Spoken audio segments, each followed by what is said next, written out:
and how we're going to run today is I'm going to run through a bit of a PowerPoint presentation quite quickly, and then we'll go into Turnitin and spend some time there. So just share my screen. Yeah, that desktop. Share screen. Can everybody see that PowerPoint? Yep. Yes, I can see. Thank you. So I won't bother putting in slideshow because it goes a little bit crazy, so I'll just work down those slides. So what we're going to look at is Turnitin, and certainly what is it, and what it produces and why we use it. So what is Turnitin? Turnitin is actually also the name of the manufacturer of the product. So Turnitin is a company, and from them we have use of a suite of tools which include the originality checker, which we know as Turnitin internally. There's grade mark and peer mark. So grade mark is about marking online, and peer mark is related to group work stuff. So the originality check, how it works, it's a text matching service. So all it does is when a student submits their paper to Turnitin or to Moodle, it automatically goes to Turnitin, and it's checked against the databases. So the public available internet, commercial pages, newspapers, journals, students' papers previously submitted. And then it produces what's called originality report, which tells us which documents and web pages or whatever have been found to match text in the document that's submitted. So that's really all this is. It's a text matching. So where are we? Moodle. In Moodle now, as you check your assessment items and students have submitted them, what we see is a little coloured square. So it may have 1%, it may have 100%, it may have anywhere in between. That's the similarity score. So that's the amount of text which is matched with other documents.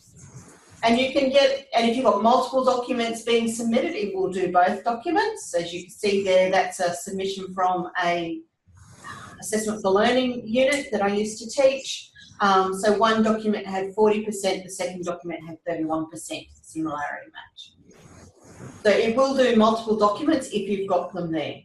It will do PDFs. If they submit a PDF, it'll generally scan through those unless the PDF has been itself is a scanned document. So if they've scanned it through a printer, it can come out as images. Each page becomes an image depending on how it's done, and it can't read that.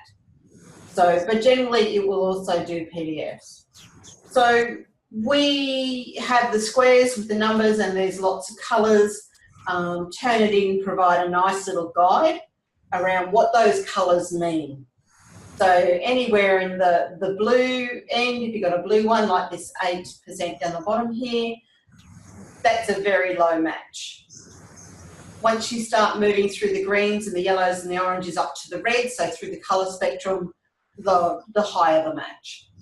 So as you see there, I've got a bit of a mix. So I've got some 21s and 17s, so they're in the greens, and there's a 59 which is in the orange. So that's generally the range, and it makes it a little bit easier for us to, if we know what the colour schemes are, to scan for the colours rather than trying to read the numbers in the colours. We will do that, but maybe a little bit later. So when we click on this, I'll just go back here. So to get into the where you can view the results of the similarity score, just click on the score, and it will take you to the Turnitin originality check report for that student.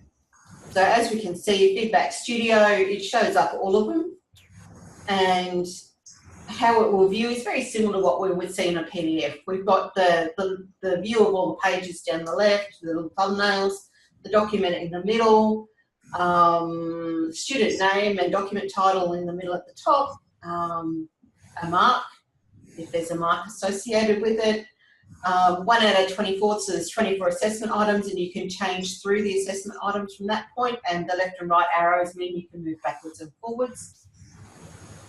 Down the right, we've got what's called the layers. So the layer we're going to concentrate on is the red layer today. The blue layer relates to Feedback Studio. So we do that in a different session. And the grey layer down the bottom allows you to download and download reports and provides you some extra information. Across the bottom is the maximise, minimise, so make it larger, make it smaller type stuff, which we have. You've got your full screen, the word count, and the page number of pages and the page number that it's on. So it's pretty simple view. So I'm just hearing people walking along the deck, hoping they're not wanting me. So when we get into a document, we can see that we've started getting some colour matches. So each source has its own colour, as you can see down the right there. Out of the total match of 5% for this document, Nexus, it was matched back to Nexus, which is the old name for our aims, and there was a 3% match there. And the Wikipedia had a less than 1% match, and that's the purple bit there, and it matches the colour and the number. So we'll always get the easy bits to match, and you can click on the numbers there and get more information. All right, just keeping moving. Why have I got these? I can't remember why I've got the second one. So if you click on the 3, it'll show up the source and provide more information about the context of that source and where that was pulled from. And you can click on those double pages and it'll actually open up the complete source down on the right there. So that's the whole source from Wikipedia, and you can see all the text there. Right, scrolling down. So it's relatively easy to use and work around. It's just understanding what it does and how it works. So why would we use it? A lot of time, well, firstly, we have the policing for academic integrity, which we're often doing. But the other one is we can use it as an academic integrity learning tool. So hopefully we aren't trying to catch, we will do the catch the offender activity, hopefully not too often. But when you're looking at those scores, it is only, you need to be aware that it's only you as an academic, or you as a teaching staff, and you as the marker, you as the knowledge, the source of all knowledge, so to speak, can decide if the student has plagiarised. And Turnitin will not highlight instances where students have used the correct citation. So if they've done their double quotes, got the correct citing for the reference, it will not pick up that. It will just pick up, it will just match the string of text, and that's all it does. So it really comes down to your professional opinion as to whether an instance of plagiarism has occurred. And if you then believe it has, well, then you begin the relevant procedures. All right. As a learning tool, when students submit their assessment items, they can, it's a two-step process. So they submit as in draft, and they can get their score back before they do a final submission, the last final bit, till the second step to submit it properly. So they can look at their feedback score, and that's where we can start to really help them understand what this thing means and how they can improve their writing and improve their citing and all that sort of stuff. So it can be used as a learning tool, and it provides them the opportunities to develop some strategies or seek further assistance, those sorts of things if they want to. So any questions on that? All right, Sherry, just a quick question. Question is, if they cited and then matching high percentage, then what we will do? Matching criteria, for example, 2-3 words or 2-3 lines or a paragraph. So that on how we say students copied from others, or we can exclude that on. So could you please a little bit explain about that on, about the mark that we have seen? All right, so let me just, yeah, my mic's probably not quite loud enough. The speaker's not set up. Hang on, let me see if I can raise my volume. There it is. Make it a bit easier. So if a student has cited well, it is, I think there's a setting in the setup for the assessment where you could get it to ignore those. Okay. But I would think twice about it, simply because there are, and there's quite a few settings there which you can turn on and off, like you can tell it not to do the reference list and all that sort of thing. Do have a clear think about what you turn on or off in light of the contract cheating stuff that goes on. So if you turn off the reference list, quite often it's the reference list which will show you matches to references, which can show you maybe where students might have contract cheated. So the reference list becomes really important. But if you turn it off and it doesn't match to it, then you've lost that piece of information which you might have otherwise. So do think very carefully. There are some extra settings which you can turn on and off. And yes, it might be easy for us to have it all turned off, and if that's going to work for you, but still allow you then to really have all the information you need to see if somebody's been contract cheating. Hopefully none of your students do. Yeah, it's going to be that balancing act, but I think there is, from memory, there is the functionality in when you set up an assessment item to not match against quoted stuff. Any other quick questions before I move on? No? Thanks. Yep, you're right. Yeah, nothing from me. Thanks for the answers. Yeah, all right, it's okay. So I'm just going to pop open my browser. So I previously, when everybody started popping in, I was just trying to find an assessment item that I could use that we can look at. So I've gone into my site, gone to assessment 2, I'm going to pull that down, gone to the assessment submission stuff.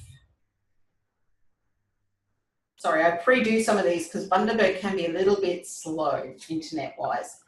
So yeah, I was on that page already. So as you can see, the colour matches are there, and it's going to be on one of those, which I will click. Looks good. Yeah, they are pretty good, aren't they? Yeah, that's right. All right, I'll pick on one of those. Pick on that student and see what sort of matching we get. Now, everybody generally asks me for what's the magic number. There is no magic number. It's really about you understanding your assessment item and what you're asking the students to do, and also knowing your own literature. So there is no magic number. As you can see where they've actually, in this case, it's a portfolio. So they've included the activity question. If you've got a study guide or something like that, which students put the answers into, and everybody's using the same guide, because of all that sameness in the information, the matches scores are going to be higher. So Nina got 24%, and you can see there that it's matching, that first one is matching on the question itself. So if we click on the 24, it'll open out and we can start to see where those matches are. Now these students are staff members, so they're going to be pulling stuff from within the university and that sort of stuff all over the place. But it looks like the majority of the match is to a student paper at CQU, the 15%. So 15% of that 24 is, no, 15% adds to the 7 and adds to the 1s equals to 24. So 15% of the total match is to a student paper submitted at CQU. So if I click on that arrow, it will now open it out and you'll be able to see exactly how many have been submitted, how many matches there are. Can you do it for me? Oh, sorry. It's there, I think. I'm not going to play. All right. It can get a little bit funny. So if you start clicking on that or clicking on the one, it's not going to play nice now. There we go. It brings up the match, so what the text is, and if I clicked on the full source view, it'll load it over there. So does it tell me whose paper? No. But you can see all the matches are to the activity question. Tell me whose it is. Sometimes it does, depends on what's in the document. Phil Collins. That's the other student that it matched to. But they were both doing the same unit at the same time, and they've both included the activity questions. So it can get a bit of fun and games, close that, as you move through. Actually, close that. Go back. So something submitted to the London College. Where is it? Just thinking about it. There we go. So it's around auditory. There's actually quite a bit of a match there. I do not want you to do that.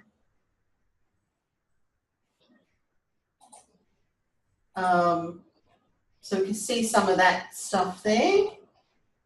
But again, it's only 7%. So it's going to be up to you to decide. And the nature of what these people were doing, they would have been referring to some somewhere else for some information. Maybe she should have quoted, referenced it a little bit better. So yeah, it's really, you're going to get instances like that. You're going to get matches on 2 or 3 words. All of those sorts of things. So it really comes down to your professional opinion as to whether a student actually has engaged in plagiarism. It could be that you can see that they've tried to paraphrase and it hasn't quite worked, and whether you then have a word with them about they need to improve their paraphrasing, or you go through the process to report them for plagiarism. Well, that's going to be something that's going to happen, but within will be decided with you as a coordinator, maybe head of course or DDL&T, as to how you might handle that. So it's not that hard to do. It's not that hard to understand what's happening. Any questions? No? It's relatively easy. Yeah, it's pretty straightforward, isn't it? Mm. So there are filtering options and things. Oh, can I filter on that? No, I don't think I can. So it will show you all the sources and the match stuff. So what really becomes important then, if you are, that's going to come back up, if you are thinking about, if you have made the decision that the student, you need to put in a misconduct case for the student for plagiarism, this download button is what you need, and you would download the current view. So it's just preparing it for download. So what it does is it keeps all the colours and then and the numbers, but then it puts all the stuff that was over on the right at the end of the document. So it gives you a list of all those sources at the end. Okay. Coming together. So it's creating a PDF for me. Okay.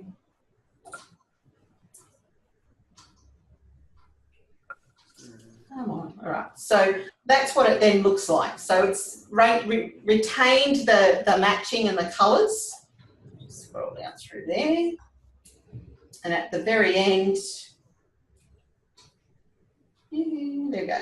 Getting there. It puts the score, the internet sources, where the matches are at the end. And that's the document, that's the report you need to attach if you're going to submit a plagiarism misconduct, submit a misconduct allegation, I should say. So that's the bit that you need for doing that. The information one just provides you with more details of when it was submitted, the name, the file type, size, number of pages, those sorts of things. Now, it is possible if you're on an iOS, so a iOS app like an Apple iPad or something or other like that, that you can actually do your marking on your device. You just need to set it up. I've not done it. So you'll need a unique link. So I believe it can be done. I just haven't done it. So if you're interested in being able to mark away from your computer and are happy to do it on an iPad, investigate that, and it'll allow you to mark online if you've got the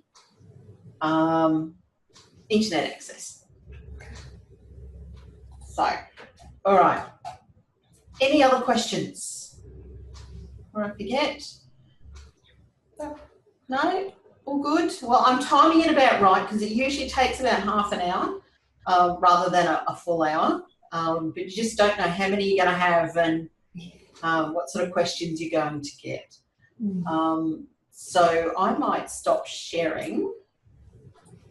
Bring everybody back here. So if there are no more questions, I'll make sure you get a copy of the slides. Let me catch all the names first. Please send the slides. Yep. Thank you.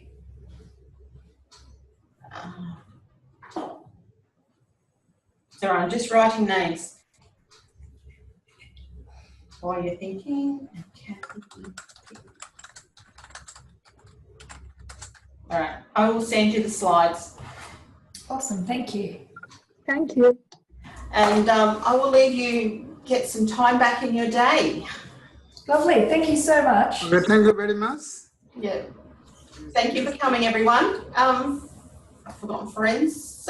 Is it? Did you have a question? No, all good. You're good? Yeah, I have a question.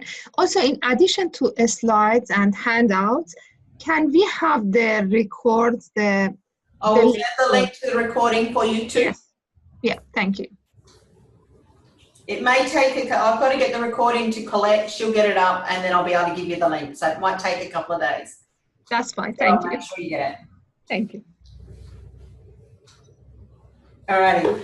Thank you, everyone. Have a nice rest of the day. Bye-bye. Thank you. You too. Bye. Bye.